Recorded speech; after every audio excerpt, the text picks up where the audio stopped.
What's happening, everybody? It's your boy AB3. Needed to add a quick addendum before you enjoy this brand new episode of the Bryant Land Show. So excited to be back podcasting with my boy Antonio Marsh from Hunting with the Marshes. But our podcast topic today, of course, is the sale of public land in the big, beautiful bill, along with other stuff that is in the podcast. But it just needed to add this addendum quick for context. When we pre-recorded the podcast, the Big Beautiful Bill was still being pushed through. The public land sale part of it was being pushed through. But on Saturday night, as I was watching the Night of Champions WWE pay-per-view, I checked out my phone and saw breaking news that Utah Senator Mike Lee withdrew the public land sale language from the Big Beautiful Bill. So just wanted to add that quick little update before you get into the podcast. Please continue to enjoy the Bryant Land Show. Make sure you hit that like button, hit that subscribe, hit that notification bell if you're watching on YouTube. And if you're listening on all the traditional podcast platforms, make sure that you leave us a review and subscribe to the podcast if you have not done so already. All right. So with that being said, go enjoy brand new episode of the Bryant Land Show. This has slowly become in the last 6 months what I like to call the F around and find out era. And, and a lot of people didn't think that the F around and find out was going to get to them, but the last couple of weeks, our beloved hunting community has had a taste of F around and find out. The Big Beautiful Bill, as it was called. First of all, let's just Big Beautiful Bill. That right there sounds like it's on some bull. As Deion Sanders would say, that sounds like it's some bull jump to start with.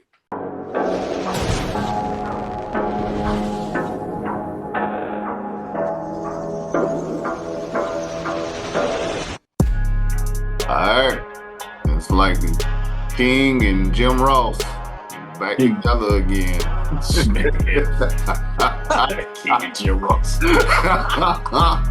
We try this podcast thing again. I had a good run the first time, man, but you get older and you start looking at stuff and you figure out, you try to learn from your mistakes. So, like, for anybody that don't know, and because I'm assuming a lot, but for anybody that don't know, this man on the screen right here, we became fast friends through the first run of my podcast, and then he ended up being like a guest like 3-4 times, something like that, and we talked on and off about doing something together on a regular basis. So we're gonna give it the old college try. Ladies and gentlemen, Antonio Marsh from Hunting with the Marshes, Columbia, South Carolina, via Virginia, via the United States military, Sergeant, right? I don't want to mess that up. Sergeant Marsh, correct? Yeah. Yep, Sergeant Antonio Marsh will be joining me on the Bryant Land Show as a co-host. Welcome. It's been a while. How you doing? I just let me ask something. So, am I Bo or Luke Duke? Well, let's see. Considering you're the more responsible one, I think you're Luke. Because Bo was the one that was jumping over cars and getting into stuff. So I think you would be Luke. You're more responsible. Look, we just can't take the general lead of big city. Yeah. We definitely have to strip that flag off. I told you my cousin always said from New Jersey, always said that he always think that my theme song is the theme from the Dukes of Hazzard. So and he is currently getting a very handful of that's transition from moving down south, moving from up north to down south. So we'll see how that work out, man. How you been, man? What you like? I say how you been like I don't talk to you regularly, but like for the for the people, for our audience, man, like what you been up to? You've been doing a lot of stuff. Where do you want me to start?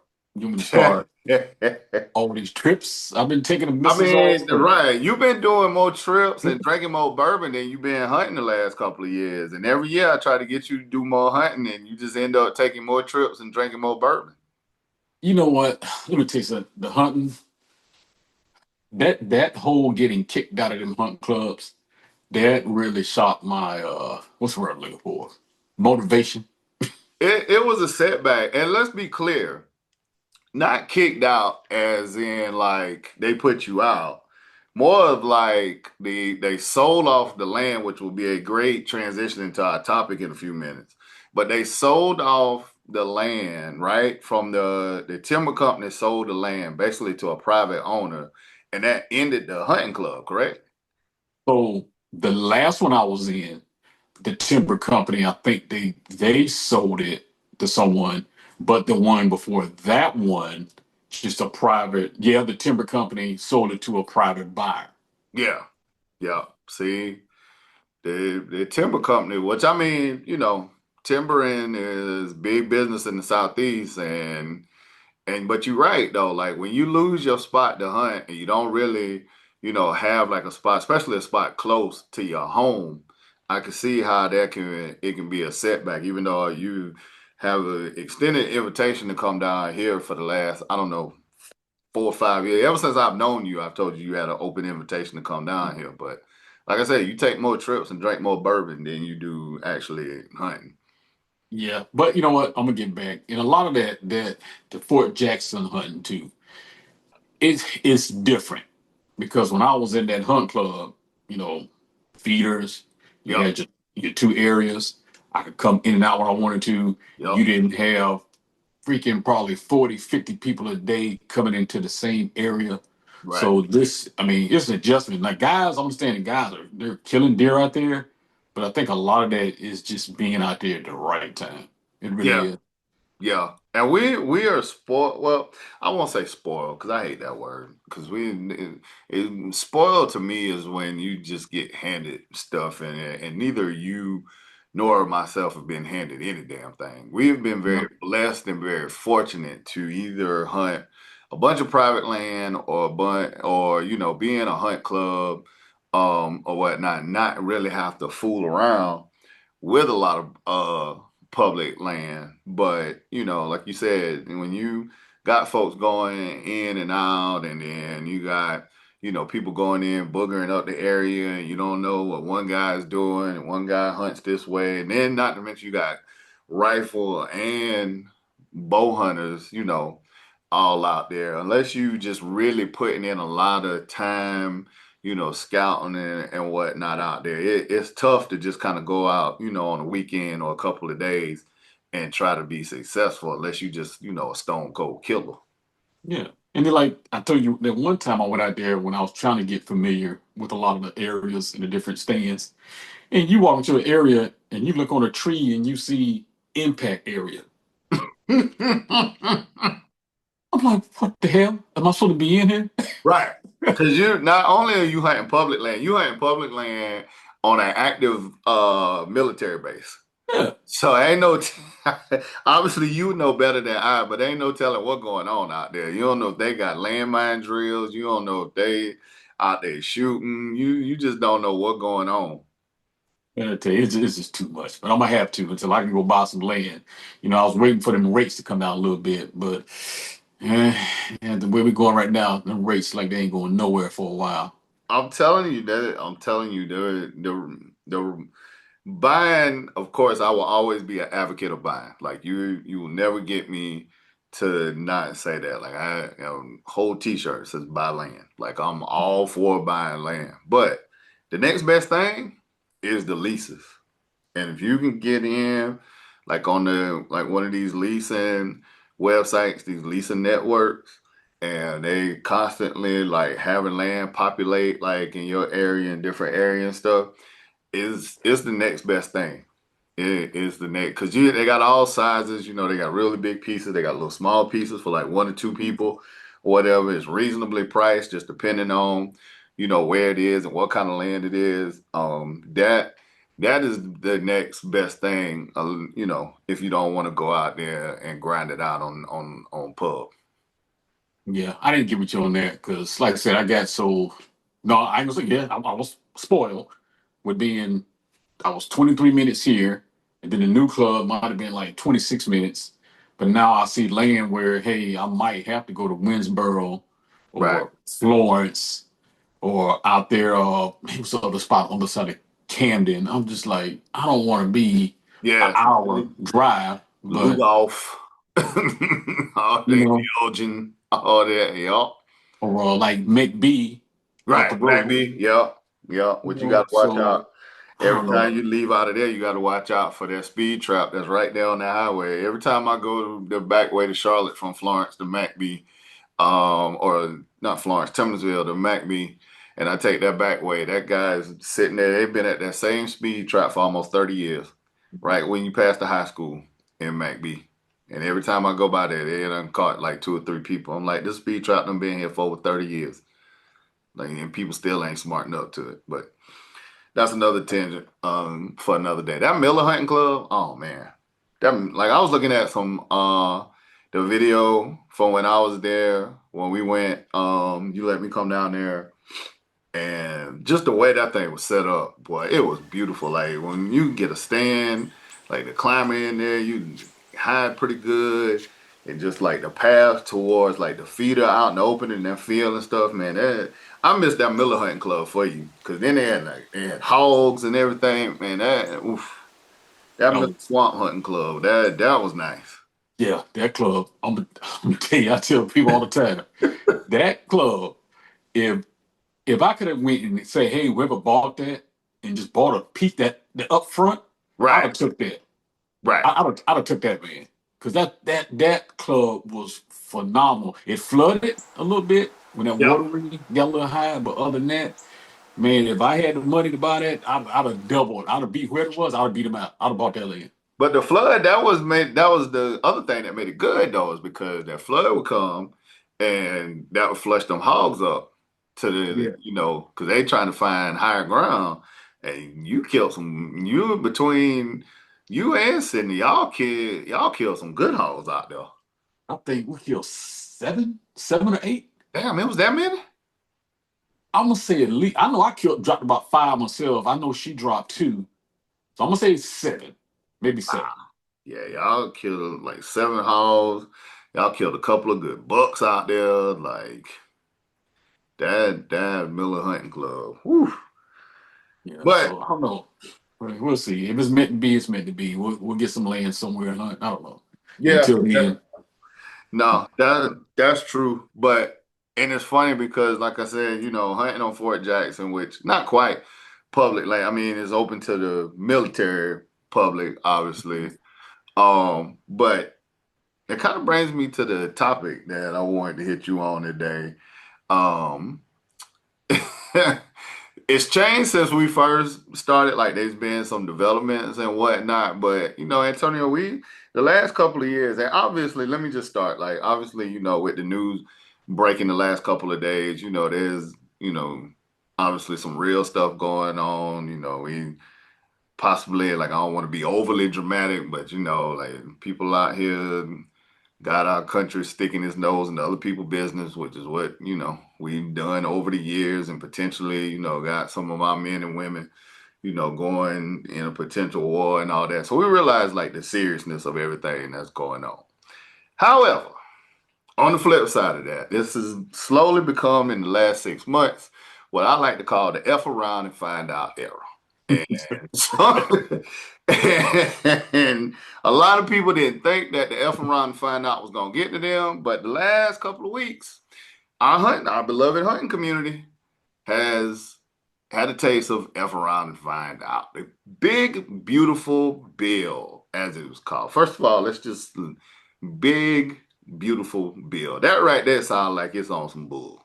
As Deion Sanders would say, that sounds like it's some bull jump to start with. But the big beautiful bill. Now, one thing that has done it was a proposal to sell or going to be part of the bill to sell off public lands. A lot of it in the West, 3 million acres. And like I said, we are not public land. warriors, but obviously the importance of public land, not only to the hunt community, but also, I mean, what people don't realize, like, public land, that's what people, go hunting, not hunting, I'm sorry, go hiking, fishing, just walking around, biking, biking up and down trails, bird watching, nature watching, like all of that stuff was going to be impacted. And today, I think the latest news that I saw was that the Senate basically said, nope, can't do it. But old Utah Representative Mike Lee will not go quiet into the night. And the last thing that I read per Yahoo is that he will be trying again. Mr. Marsh, you work for the government. What y'all doing over there? What do you think? Don't get yourself in trouble now, because Okay, so this is my thoughts on Southern's public land, and I just saw it recently where I think the question was, is land being sold to make it more of a high end sportsman's type activity? Right, So basically, if you have the money to buy the land, or let's say somebody else buys the land, puts an expensive club on it. Let's say, hey, the fee is $50,000 a year to hunt it. right, So now you're going to be selective on who's going to be able to hunt certain land, certain areas, certain states, which I've been impacted by it. That first club, that is exactly what happened. right, So you have somebody who comes in, says, I will give you $30 million for this land. So now our club managers just try to say, well, hey, how about would you lease a part of it to us? The guy said no. And his reason was he wanted a private hunt club for his family. right. So if that's not showing you right there that that's where the direction is headed, Yep. I don't know what you're looking at. I Well, really don't. and then the whole thing about it was, it's like, well, you want to, turn it into, like housing and stuff, which we all know, like when they say it's one thing, it's all, what is it? The sleight of hand. It's like, all right, look over here. It's like, oh, we're going to build these houses and people in America deserve to have houses. And it's like, okay, well, how can you be against people having more room to build houses? But then when you look at it over here, and it's just like, okay, what kind of houses y'all actually building? And are you really building houses, or are you selling it off to a private developer who are going to build high end houses to the highest bidder, or to your point, fence it all off and then have it, as hunting for again the highest bidder. Bottom line is, it's public land. Keyword public. There are lots of people that out there that use it. There are lots of people, like I said, not just hunters, hikers, all kind of fishermen, all kind of other outdoorsmen that this would have been impacted by. And it's just funny that people continue to vote against their own interests, but then will turn around and be like, okay, guys, we got to stick together. Let's stick together. Like it's it's hilarious, but it sounds like it's gonna work out at least for now. So let me ask you, you watch Yellowstone? I watched some of it. I'm familiar with it. Like I know what is it about. I know what it's about. To me, like the little bit I've watched, I always say it's like a modern day Dallas. Okay, so let me ask you something. I wasn't a big Yellowstone fan till Mm, my wife got me to watch it. But if you watch Yellowstone and you really get into it, you would see the real reasons around why a lot of people were trying to take their land.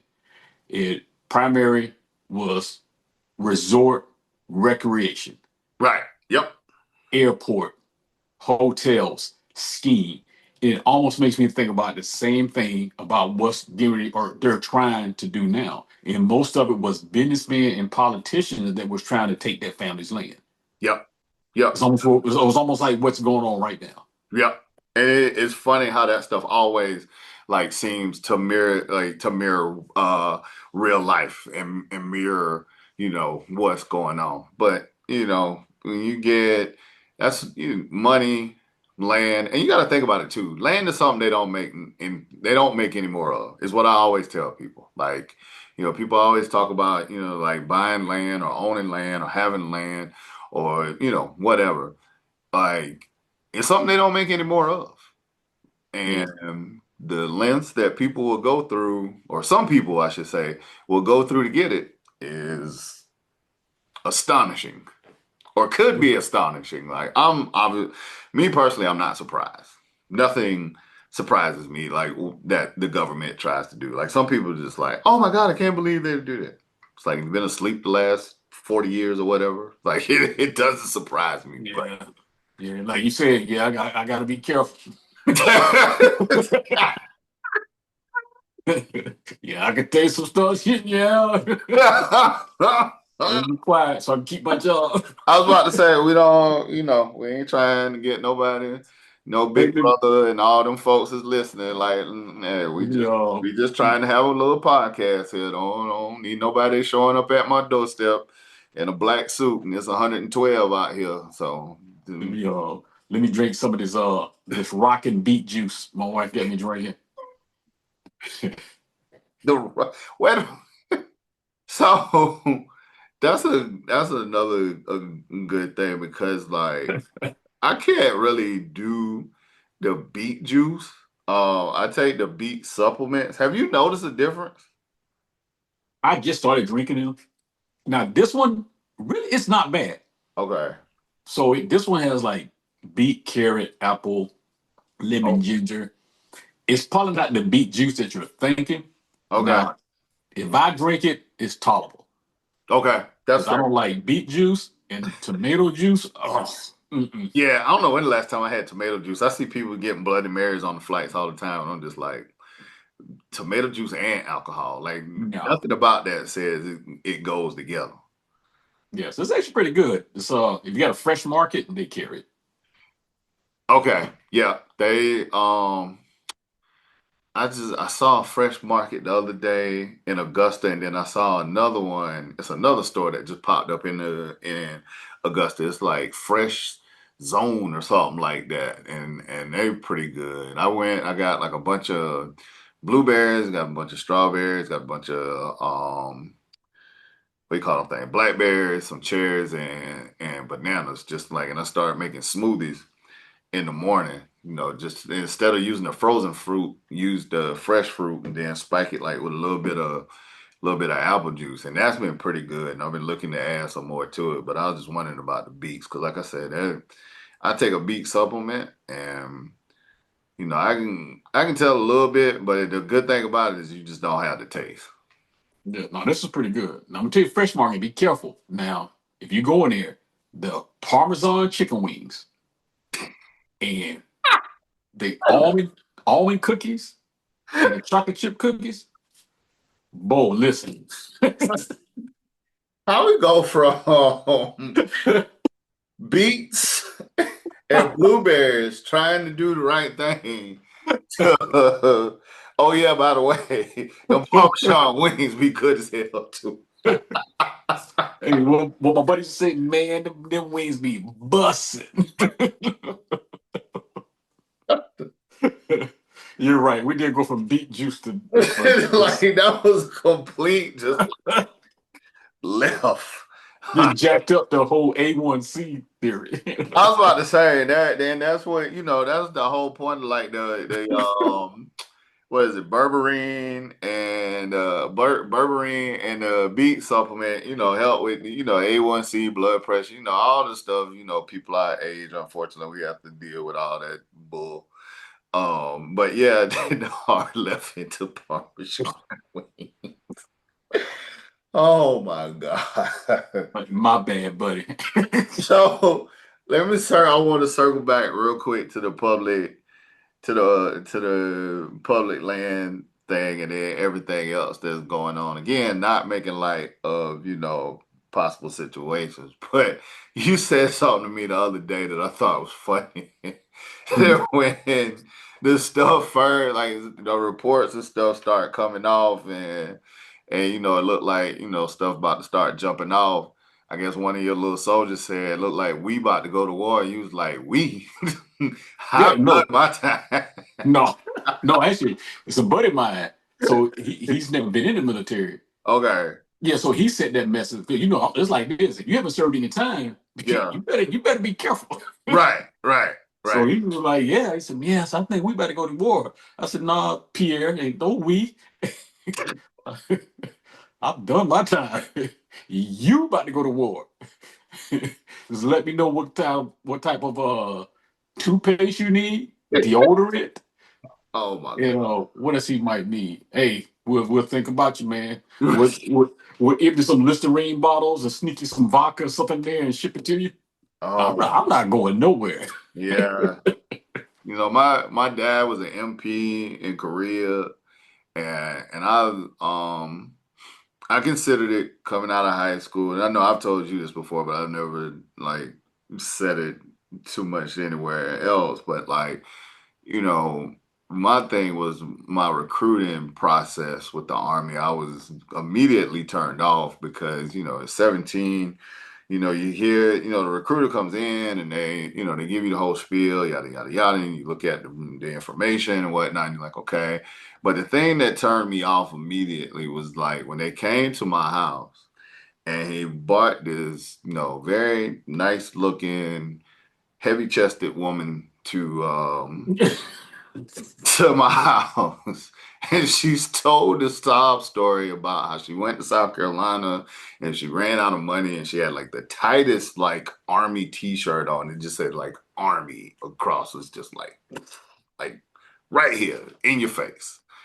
And I'm like, so that's supposed to make me sign up for the army? Like that's what's supposed to like I'm not because I'm 17, I'm supposed to, be foolish enough to be like, oh, I'm gonna join the army because her, it's got to be plenty more where that came from. And that just never sat well with me and it turned me off from the whole experience. But, I'm just kind of curious. I wonder now what that young lady is doing now and if she made it all right in life. If she's still out there and happen to see this, you should I'd You're love to you're know what how you doing? I you're guarantee you, I guarantee you somebody gonna have something to say about that. It's gonna be a bunch of people that have no claim to me whatsoever, but I guarantee you somebody gonna have something to say about that. you're a recruiter. You was trying hard, boy. I tell you, recruiting's a tough job. It's I was about to hard. say, didn't you do it for a little while? A Or no? recruiting, no. Mm-mm. Okay. Recruiting's a tough job. Yeah. Now I've had some buddies who went on recruiting, especially like when deployments were really heavy. Yeah. They was like that was the easiest time to be a Well, recruit. yeah. Yeah, because it's almost like you just cherry pick them, right? He was like they were just coming to you because everybody got 9/11 caused a lot of people to become patriotic. It did. Mm-hmm. Now, because think about this now, 9/11 happened. Yep. When the towers went down, Pentagon got hit. Yep. You couldn't go down the street without seeing probably a yellow ribbon tied around Right. somebody's tree or a Right. flag. Yep. When I was in Virginia, all of a sudden, every house on their street had a flag Yep. hanging out there when these damn military personnel started deploying. So, now, and then I hate to say this because now I was military. Mm-hmm. So now at that point, you had a lot of, hey, I'm signing up. I'm going over there and we're gonna make them pay for what they did. Right. That's a lot of what it was. You had fathers and mothers. Yeah, little Johnny, yeah, you go over there and you get them, you make them pay. It was very patriotic Right. until the coffins started coming back. Right. Then Yep. when the coffins started coming back, the reality check kicked in again, and people was getting killed for real. Right. But Right. recruiters didn't care. They were just sitting back. I had a buddy. He said, "You just sit in." He said, "They were coming in left and right." He basically said, "I was staging them out just to make my quota every month." Wow. Yeah. Wow. Yeah, but you're right though. Yeah, I mean, and that's just like any other, I would assume just like any other point in time when, there's conflict, like everybody's rah rah rah, let's go, let's go. And then like you said, when the reality hits, when the bodies start coming back home or people start coming back home and they not themselves and PTSD and all of that stuff, like I can only imagine. So like I said, my dad was an MP in Korea. I have tons of friends and coworkers and stuff that serve, family members that serve. So I have nothing but absolute respect for folks that make that choice. to do that. Like, Yeah, that I'm gonna tell you that PTSD is for real, and a lot of people don't realize, especially when you deploy and you've been in country, and every day all you hear is explosions, mm, uh, rounds going off, and you come back here, and I kid you not, we were at a Japanese restaurant one night, and we were sitting there, and Japanese, they like to slam the spatulas and all that stuff. yeah, with the fire and everything. Yeah.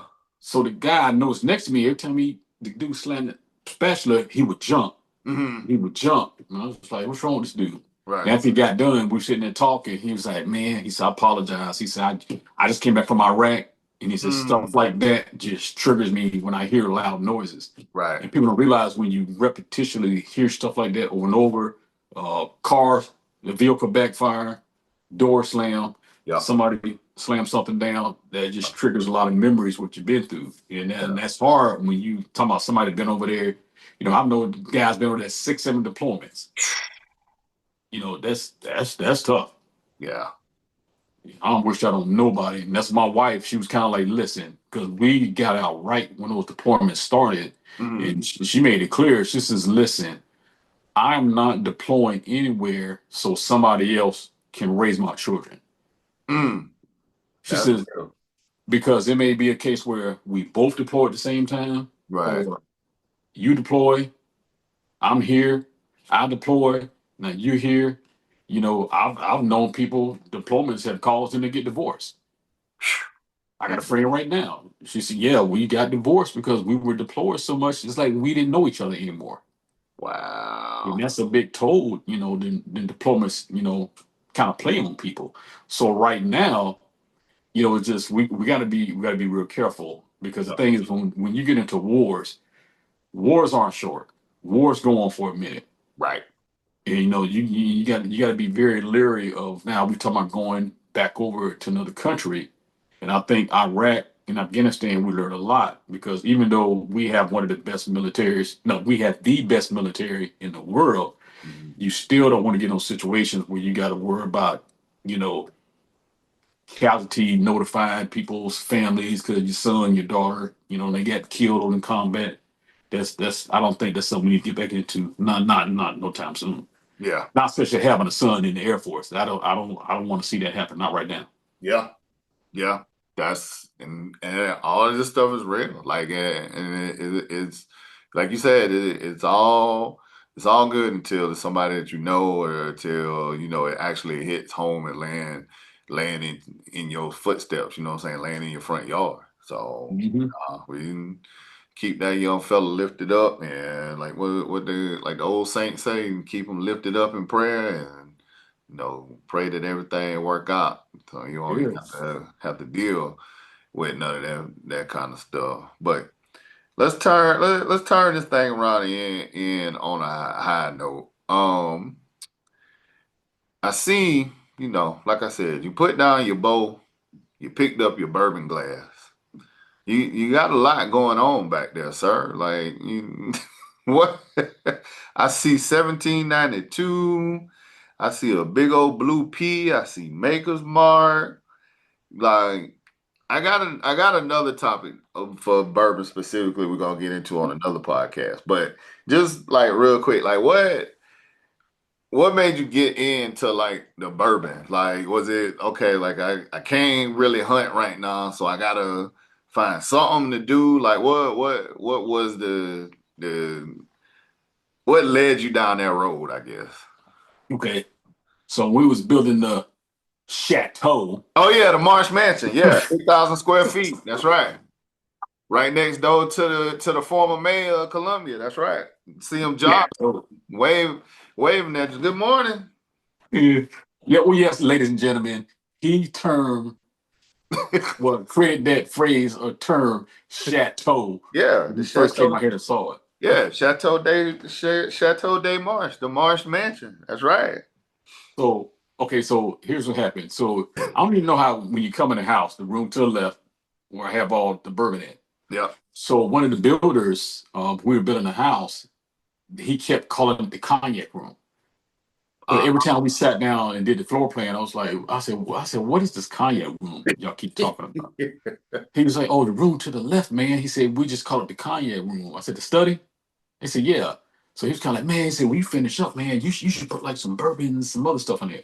I'm like, okay. So we finished up, we built, and I thought about it. I said, man, I said, you know what? That might be a good idea.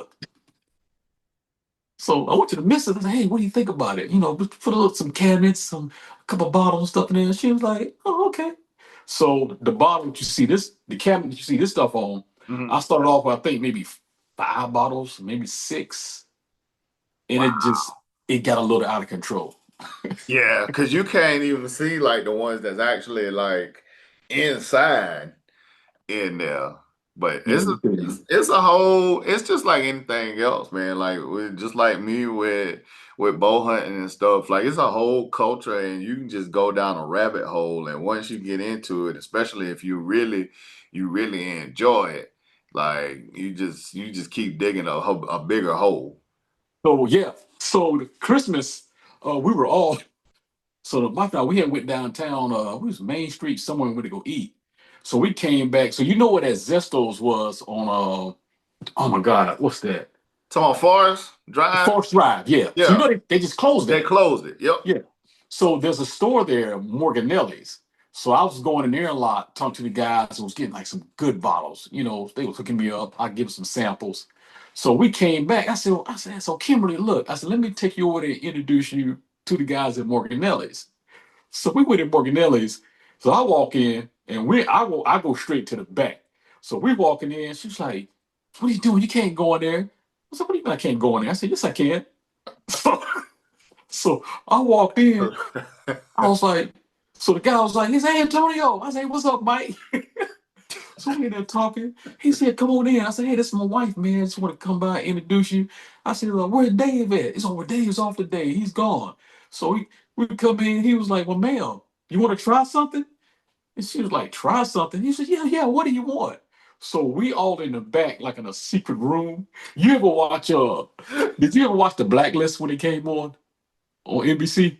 Yes. Yes. So I tell people, I said, I have a vast network of contacts that I deal with. So she quit, man. She went, got in the truck, and she called people. It was like, girl, you gonna believe this. He's all in the back. We drinking, opening bottles, taking samples. She's like, I don't know what is going on with him.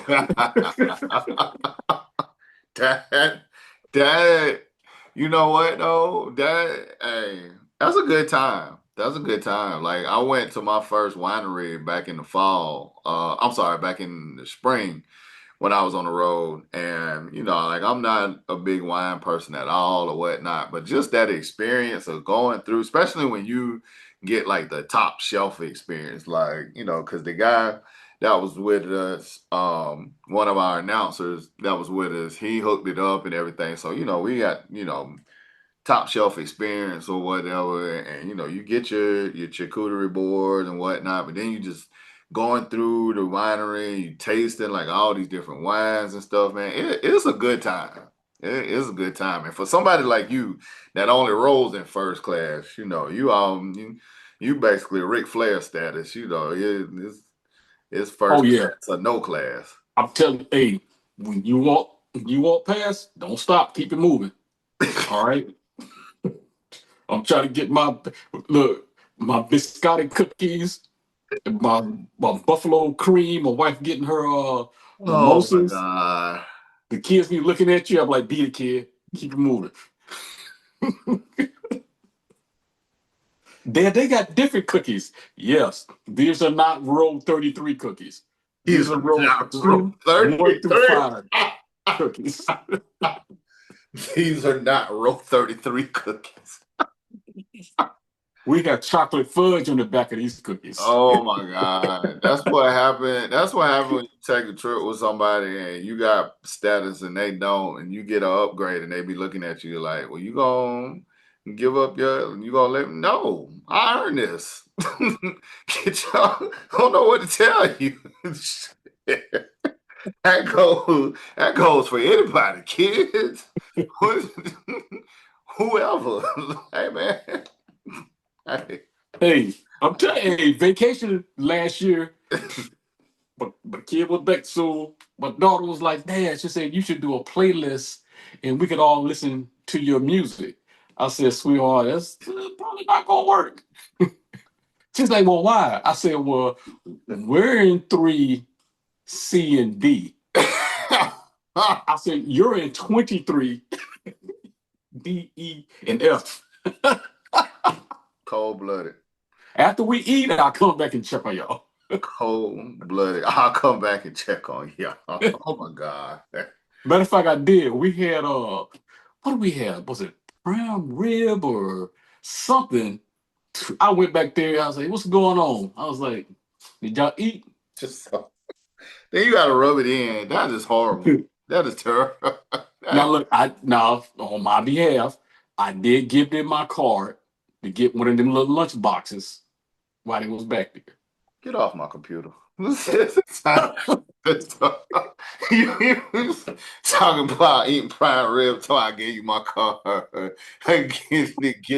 to get some lunch bar. Man, tell people where to find you at. We're gonna wrap this episode up. Where people gonna find you at?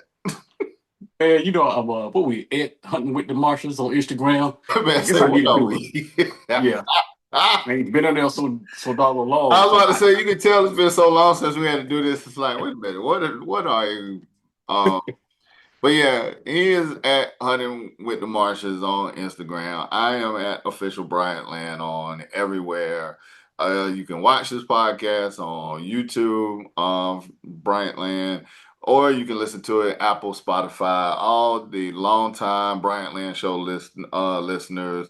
As soon as this drops, it should populate back in your feed. Give it a click. If you want to watch the shenanigans, like I said, you can watch it on YouTube. And, we got one down. And then, we'll see if we keep coming back. We'll see what happens. But we appreciate y'all as always. And then we'll catch you on the next one. any comment to come.